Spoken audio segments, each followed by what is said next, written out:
Dalle feste lussuose agli incontri politici all'abbandono, passando per il saccheggio di Vatere e Caminetti da parte degli ex proprietari. La parabola di Villa Rodella ha avuto salite e discese al pari di una montagna russa nel corso degli anni. Ora l'ex dimora di Giancarlo Galan a Cintuganeo si appresta a vivere una nuova pagina della sua storia.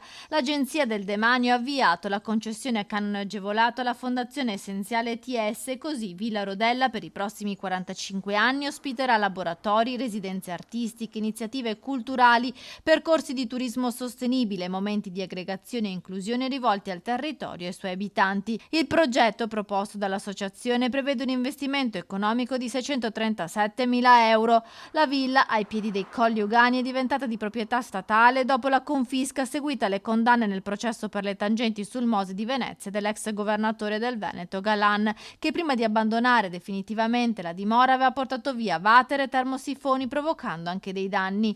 Villa Rodella fu edificata tra il 600 e il 700 e rappresenta un esempio di architettura veneta, testimonianza della tradizione delle ville patrizie sorte tra le colline e le campagne del territorio padovano. La sottoscrizione della concessione, grazie alla collaborazione tra pubblica amministrazione e terzo settore, vuole avviare finalmente il recupero e la rigenerazione di questo immobile sequestrato, patrimonio di una comunità, e che ora verrà messo a disposizione assicurando iniziative culturali, sociali, sostenibili e inclusive.